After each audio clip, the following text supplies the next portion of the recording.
स्वागत है इंजीवन चैनल में। तो कैसे हो? RPCS X का न्यू वर्जन आया हुआ है। हाँ, जो अभी लेटेस्ट आया हुआ है। अगर आप अपडेट करोगे तो आपको मिल जाएगा, अगर आप में पहले से अवेलेबल है। तो भाई ये क्या अपने माली डिवाइस में चलेगा नहीं चलेगा? क्योंकि मैं अपने 4GB रैम में इसको चला रहा हूँ। क्या रिस्पॉन्स आ रहा है? क्योंकि APS 3 का रिस्पॉन्स बहुत अच्छा था, इसका क्या रिस्पॉन्स आता है ये देखते हैं। बट अगर चैनल पे नए होना तो सब्सक्राइब मारना एंड इंस्टा पर फॉलो करना। जैसे ही हम लोग ऐप को ओपन करेंगे तो यहाँ पे जो इंटरफेस है हम लोगों को कुछ इस तरह का देखने मिलता है। तो हम लोग इसमें करेंगे क्या, सबसे पहले हम लोग अबाउट सेक्शन में जाएंगे इसका वर्जन देखने। तो यहाँ पे जो यहाँ UI वर्जन है आप देख सकते हो 2025/4/25 का है, मतलब अप्रैल की है। अगर यहाँ पे आप देख पा रहे हो UI 0.25 और 0.4.25। और यहाँ पे जो RPCX है वर्जन 2025/09/08। यहाँ पे आप दिया है ARMv8-A। तो यहाँ पे पूरा इसका UI का वर्जन सेम है, बट यहाँ पे कुछ इन्होंने न्यू वर्जन अपडेट किया हुआ है। क्योंकि गिटहब पर मुझे ये दिख नहीं रहा था, तो भाई यहीं से ये चीज़ हो गई। देन उसके बाद हम लोग करेंगे क्या, जहाँ पे जो फर्मवेयर है ठीक है उसको हम लोग यहाँ पे डालेंगे। और जब तक वो टाइम लेगा, ठीक यहाँ टाइम लेगा, तब तक हम लोग सेटिंग कर लेंगे। तो यहाँ पे सेटिंग में जाने के बाद यहाँ पे व्यू इंटरनल डायरेक्टरी है, तो इसको हम लोग नहीं छुएंगे। एंड यहाँ पे यूज़र है, यूज़र को भी कुछ नहीं यहाँ पे करना है। यहाँ पे डाउनलोड चैनल से अब ये क्या है, जहाँ से ये चीज़ें इंस्टॉल हुई है, बेसिकली डाउनलोड हुई है। ARMv8 न्यू वर्जन अपडेट दिखा रहा है, बट हम लोग जो है वैसा ही रहने देंगे। उसके बाद एडवांस सेटिंग में जाएंगे और यहाँ पे कोर है, कोर में हम लोग PPU डिकोडर है, LLVM रख देंगे। और ये PPU थ्रेड है।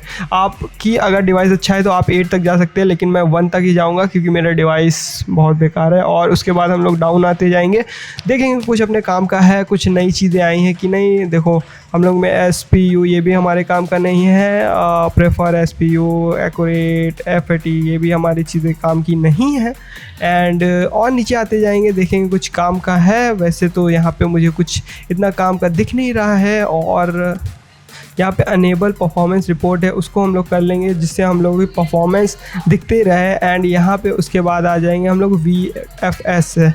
तो यहाँ पे डिस्क चेज मैक्सिमम साइज़ है, तो जैसा है वैसे हम लोग रहने देंगे। पहले हम लोग यहाँ पे वीडियो में आ जाएंगे। वीडियो में आने के बाद यहाँ पे जो रेंडर है वो OpenGL वल्कन और नल है। तो मेरा वल्कन है तो मैं उसी पर क्लिक करूँगा। और रिजोल्यूशन है सबसे कम रखूँगा 720x480 पे। और यहाँ पे फ्रेम लिमिट है, इसको ऑटो ही रहने देंगे।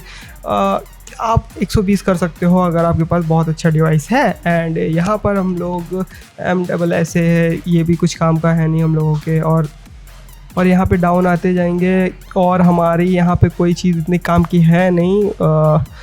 यहाँ पर अगर हम लोग देखते रहेंगे, हाँ यहाँ पे एक चीज़ है रेजोल्यूशन स्केल, ठीक है, उसको हम लोग 25 कर देंगे, ज़्यादा बेटर रहेगा। और यहाँ पे इसको ओके कर देंगे, मतलब लोवेस्ट से लोवेस्ट सेटिंग हम लोग करेंगे, जिससे परफॉर्मेंस हम लोगों की निकल के आए।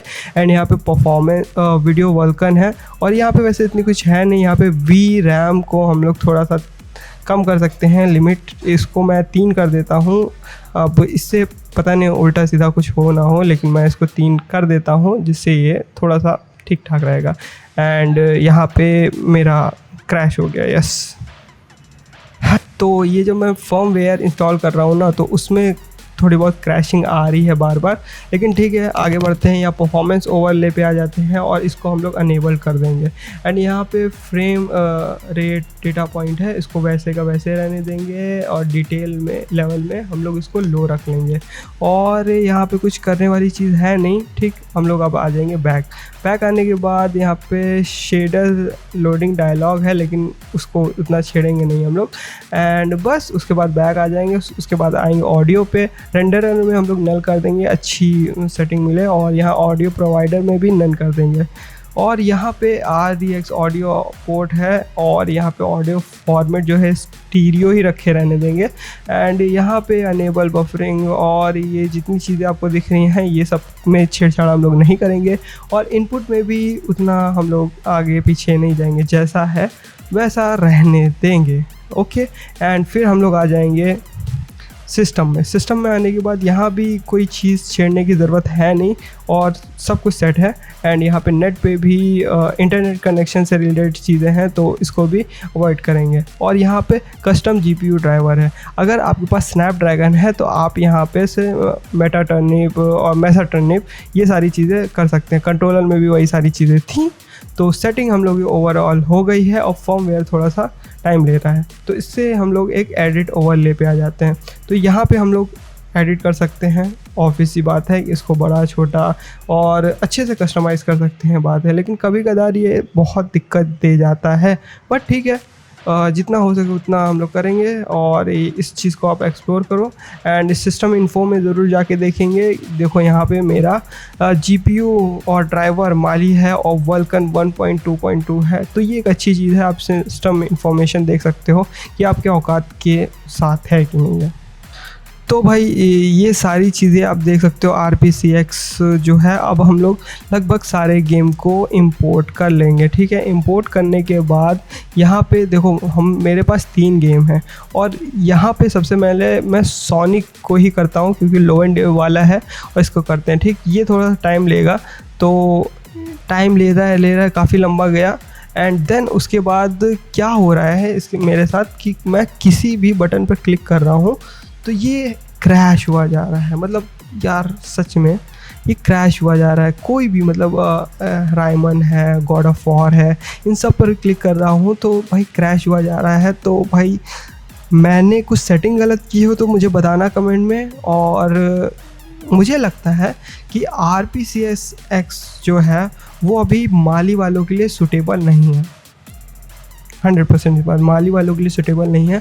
स्नैपड्रैगन वाले इसको ठीक ठाक खेल पाएंगे, लेकिन भाई बहुत क्रैशिंग, बहुत गंदी वाली क्रैशिंग आ रही है, चलाने में हालत ख़राब हुई जा रही है। वहीं अगर APS-3E की बात करें तो वो बहुत बेटर परफॉर्म कर रहा है।